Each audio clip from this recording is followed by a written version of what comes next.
Assalamualaikum warahmatullahi wabarakatuh dan salam sejahtera. Ini malam terakhir kita jadualkan untuk 9 malam kerana dalam persiapan menghadapi Ramadan Karim kita akan adakan majlis sesi seperti ini pada 11.30 pagi yang bermula esok. Cuma format esok itu insya-Allah berubah sedikit kerana selain daripada kenyataan biasa saya dan tumpuannya urusan ekonomi, selain menjawab persoalan dari netizen, juga akan memberikan ruang kepada wakil media atau wartawan untuk mengemukakan beberapa soalan. Malam tadi saya menumpukan tazkirah mingguan ini dengan mengambil mencedok pandangan dan menukil ulasan Syekh Muhammad Al-Ghazali almarhum, ulama besar Azhar dan juga pejuang dan da'i yang sangat terkemuka, terutama dalam at-tafsir al-mawdu'i ataupun thematic, tafsir mengikut mawdu' atau tajuk.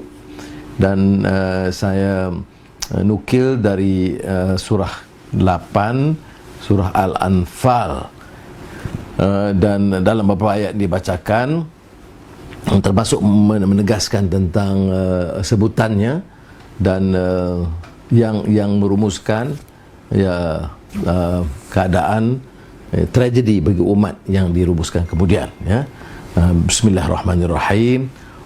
وَلَا تَكُونُوا كَالَّذِينَ خَرَجُوا مِنْ دِيَارِهِمْ بَطَرًا وَرِئَاءَ النَّاسِ وَيَصُدُّونَ عَنْ سَبِيلِ اللَّهِ وَاللَّهُ بِمَا يَعْمَلُونَ مُحِيطٌ. Jadi rumusan daripada beberapa ayat dibacakan ini dalam tafsir al-mawdu'i oleh Syekh Muhammad Ghazali ialah peringatan kepada kita, ya, umat ini dalam keadaan tragedi yang sekarang kita menimpa.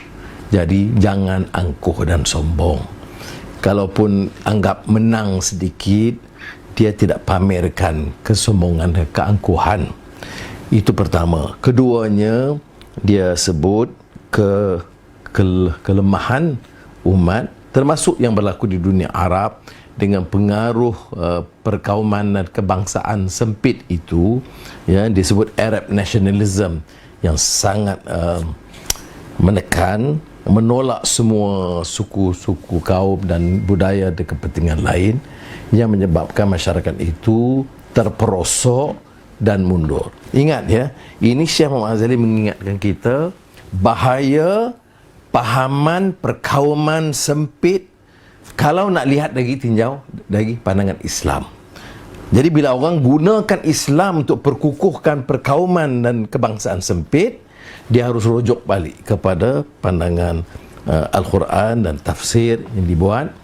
Kerana bagi Syekh Muhammad Al-Ghazali almarhum, tragedi yang menimpa kita di antaranya adalah kerana menyempitkan risalah ini, padahal risalah Islam itu risalah kemanusiaan.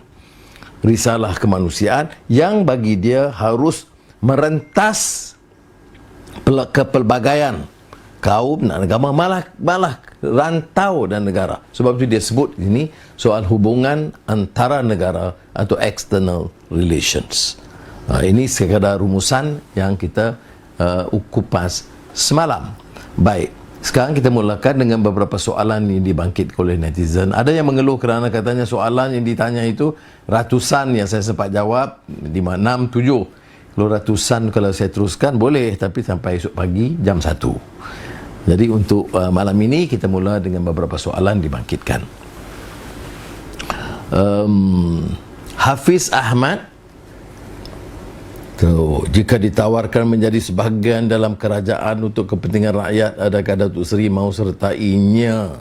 Pertama, saya dah sebut saya bukan gelojoh terima tawaran sehingga sanggup khianat, sanggup tipu helah. Saya tidak sanggup. Oleh yang demikian, kita akan teruskan dengan pendirian kita dalam keadilan, dalam Pakatan Harapan dengan agenda untuk rakyat. Hari ini dalam percaturan politik dan pergelutan di kalangan elit penguasa ini, jawatan apa, menteri apa, timbalan menteri apa, jawatan GLC apa, berapa gaji, berapa lumayan. Sehingga kan sekarang kalau kita lihat, ya, ada menteri yang tak pernah nampak menonjol, gaji jalan. Ada timbalan menteri yang langsung tidak diketahui, tapi hanya percaturan jentera politik itu berterusan. Saya tidak mau terlibat. Soalan kedua, bagaimana saudara mau kembalikan kepercayaan rakyat terhadap ahli dan parti politik? Waduh, ini soalan berat. Kerana lunturnya keyakinan kepada ahli politik ini menyeluruh.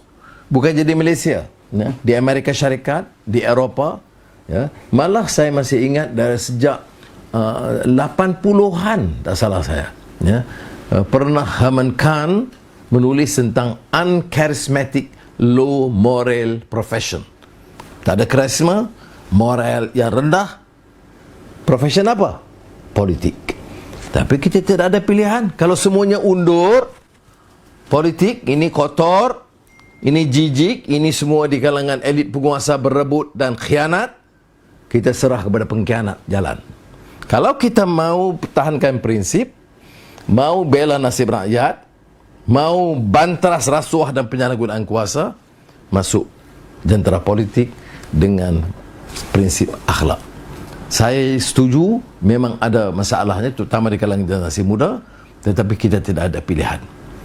Kita mesti merempuh masuk dalam gelanggang perjuangan, mempertahankan yang hak dan yang benar, menolak kezaliman, dan mesti berani menyatakan yang benar dan tidak bersekongkol dengan golongan rasuah dan menyeleweng, apatah lagi khianat. Soalan ketiga, Julian, Menteri JPM undang-undang maklumkan semua MP kerajaan akan dilantik ketua GLC. Ini kenyataan yang paling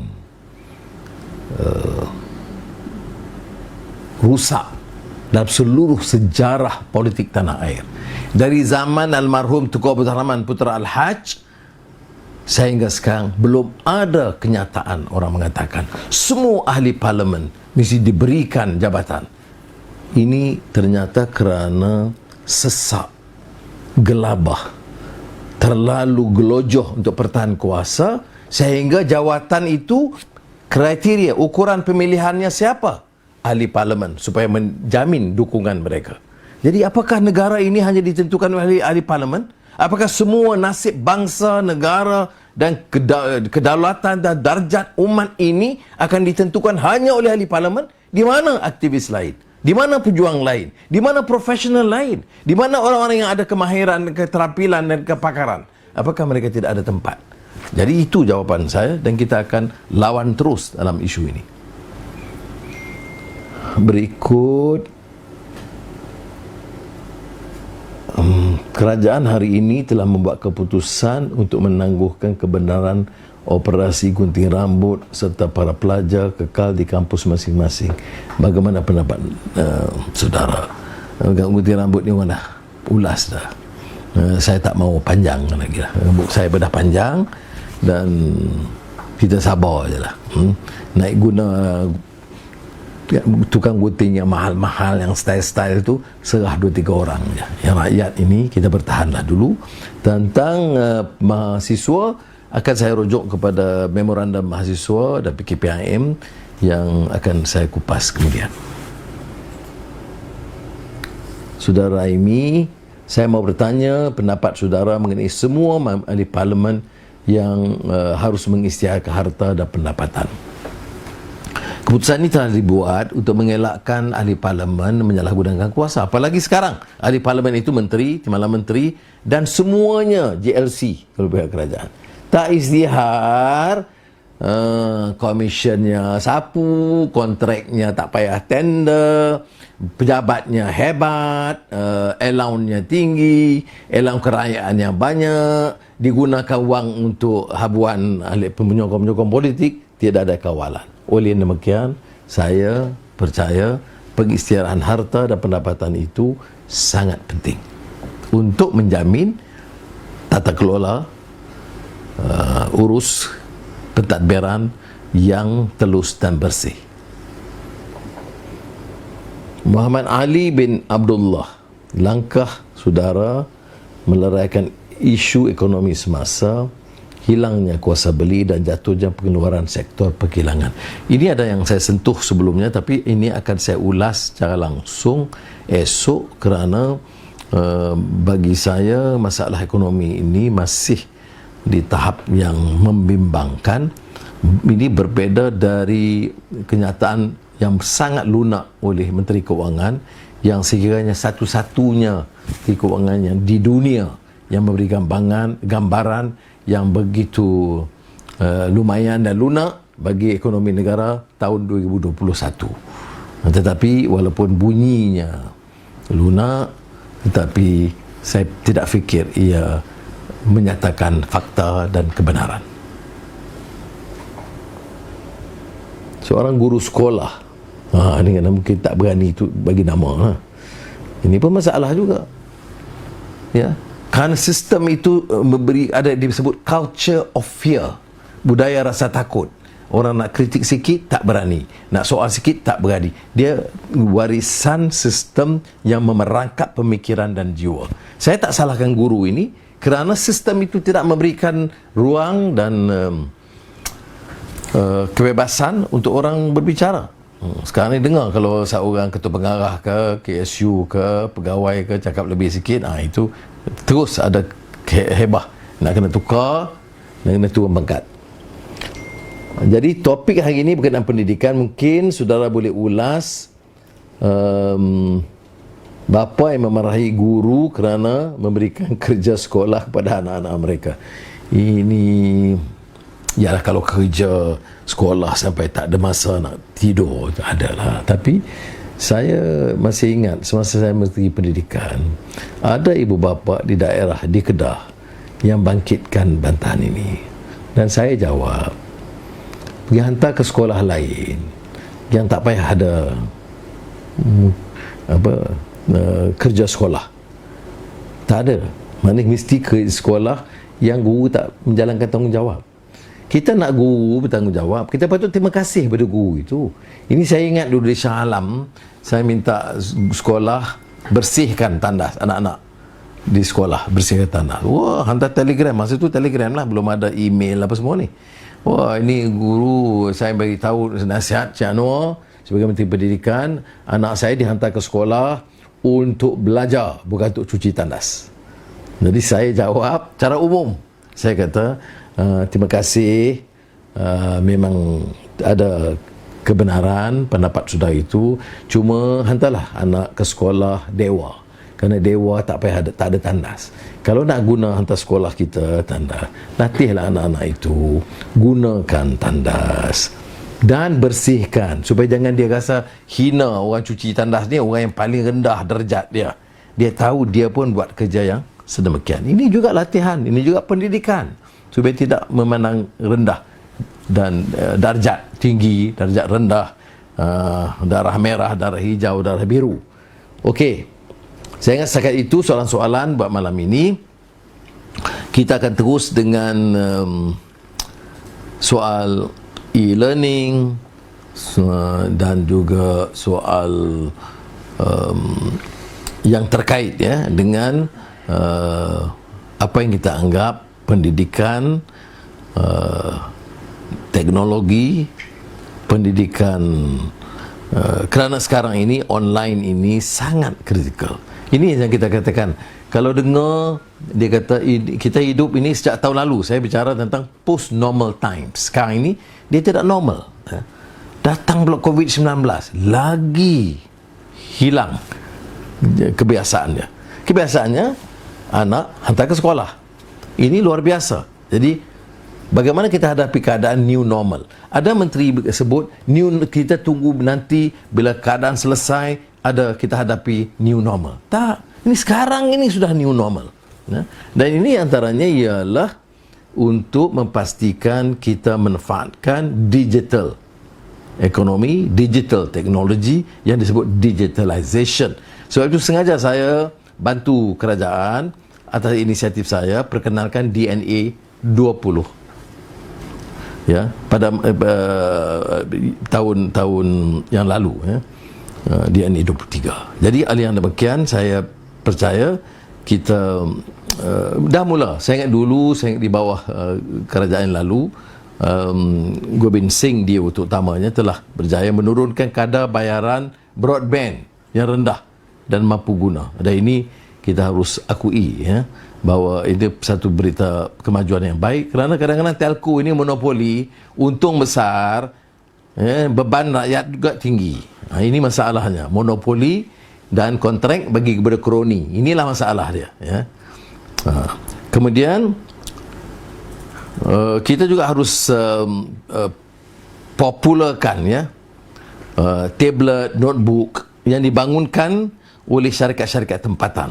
Jadi harus ada melalui CSR korporat, tabung COVID-19 pendidikan rakyat, di mana tablet atau notebook yang dibangunkan di Malaysia ini diwakafkan sebahagiannya atau percuma kepada peraja yang tidak mampu atau kurang mampu. Ini saya nak tekankan ya, dan saya sebut masa digitalization dulu ya, DNA 23 ya, bahawa masalah yang boleh kita jangka dengan digital teknologi ini ialah melebarnya jurang kesenjangan di antara orang elit bandar yang kaya dengan orang miskin, sebab dia tidak ada kemudahan ini. Maka kalau kita nak betul-betul nak lancarkan program e-learning online, kita mesti pastikan ya kemudahan tablet, notebook yang sebagainya dibangunkan ini juga akan sampai kepada anak-anak di sekolah.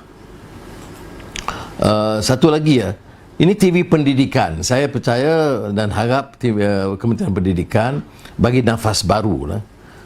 Kerana 99% rakyat ada notebook, tablet dan broadband ya. Andaian itu, maka kena bagilah nafas baru. TV pendidikan mesti juga dirubah cepat, kerana digital teknologi ini dia tidak seperti biasa. Kalau dulu nak buat kurikulum baru, setahun bincang, kemudian dikaji 2 tahun kemudian. Kalau digital ekonomi dan digital learning ini tunggu 2 tahun, kita 2 tahun ketinggalan ke belakang. Oleh demikian patut disegerakan, dan mesti bukan saja RTM, kita mesti pastikan TV swasta yang lain, Astro untungnya tinggi, TV3, Al-Hijrah, mesti ada juga TV pendidikan percuma yang ikut kurikulum kebangsaan tetapi boleh diolah ikut keupayaan mereka dan berikan kemudahan kepada pelajar-pelajar terutama yang kurang pendapatan atau pendapatan rendah. Universiti awam dan swasta harus juga diwajibkan ada broadcasting kepada mahasiswa. Kalau tidak, kita bercakap online masih ada masalah dibangkitkan. Teknologi yang sedia ada apa? Moodle, Learning Management System, LMS, Zoom, Google Hangout, Google Classroom, Webex, Skype dan lain-lain. Ini banyak. Sekarang ni mesyuarat saya banyak yang berguna Zoom. Ada yang sebahagiannya guna Skype. Jadi semua ini harus diberikan pendedahan dan dimanfaatkan. Saya faham beberapa universiti terkemuka di Amerika Syarikat umpamanya kelas pengajarannya itu melalui Zoom. Pembangunan kandungan kurikulum tempatan itu mengikut dasar pendidikan negara, tapi harus diubah sesuai dan diberi sedikit kelonggaran kepada syarikat ataupun telco yang berkenaan. Saya nak ingatkan, telco mesti berperanan lebih untuk memastikan aksesnya ada, dan CSR itu bermakna malah lebih daripada CSR, iaitu untuk menyediakan ruang kepada pelajar. Now, mobile penetration maknanya berbanding atau ketimbang internet ya. Penembusan internet itu kalau dibandingkan dengan mobile itu lebih. Maka mobile learning itu punya potensi besar. kita lihat umpamanya tahun 2020 ikut angka Januari 2020 ya. Penduduk dunia dengan penebusannya mobile 67%, internet 59%. Tetapi aktif social media, yang aktif pengguna social media itu juga 3,8 bilion, maknanya penembusan ini 49%, agak tinggi juga ya. Dan kita lihat juga umpamanya di negara kita dari segi ini tidaklah sangat ketinggalan, walaupun banyak ruang. Kita harap MCMC akan diberikan data yang lebih tepat, dan juga tentang terutama pemilikan notebook, tablet, broadband, mobile dan penembusan internet bagi rakyat.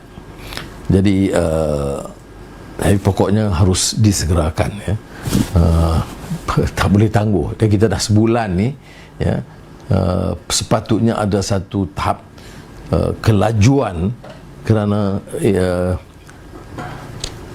sekarang keadaan sekarang ini menuntut kita mengambil langkah segera untuk membawa perubahan.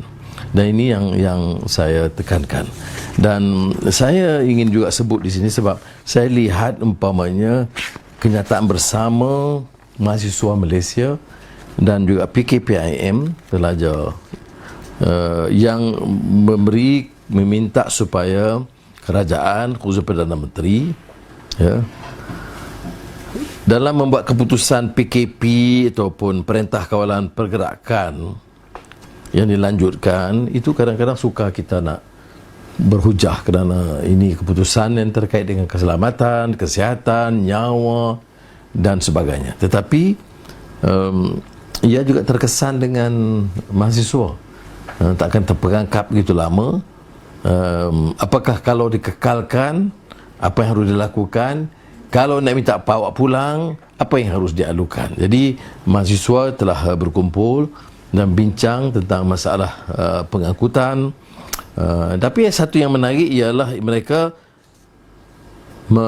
mahu bagi mahasiswa terutamanya yang berada dalam kampus, dan bagi saya juga yang akan keluar ke kampung, harus ada ujian saringan COVID-19. Ini terkait dengan apa yang kita sering tekankan, bahawa keupayaan testing atau ujian saringan di negara kita itu masih terbatas. Jadi saya setuju supaya pandangan mahasiswa ini diberikan pertimbangan, dan tak ada salah kalau kita panggil wakil mereka untuk juga berikan pandangan dan input kepada kementerian, supaya keputusan dibuat itu setelah diambil kira semua pandangan. Jadi sekian dulu untuk malam ini. Saya rumuskan sekali lagi. Pertama, kupasan Syekh almarhum Syekh Muhammad Al-Ghazali dalam At-Tafsir Al-Mawdu'i ya, kerana kita banyak yang wawakan soal Islam tetapi masih terperangkap dalam pemikiran lama yang kemudian nak kaitkan sama soal kaum yang sempit dengan risalah agama. Jadi sebab itu saya syorkan kita menelaah juga tafsir tokoh-tokoh besar seperti almarhum Syekh Muhammad Al-Ghazali yang melihat pengalaman Arab ini, pertarungan di antara perkauman dan kebangsaan sempit yang gagal, yang akhirnya melahirkan kelompok perkauman yang korup dan zalim dan menindas. Kemudian saya juga bicara soal pendidikan teknologi dan digital education, e-learning dan online, dan cadangan sama ada menggunakan mobile kerana penembusan internet itu lebih terbatas.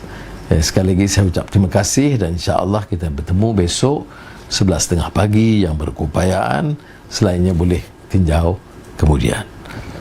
Semoga Allah Subhanahu Wa Taala memberikan kita al-afiyah, taufik dan hidayah. Wassalamualaikum warahmatullahi wabarakatuh.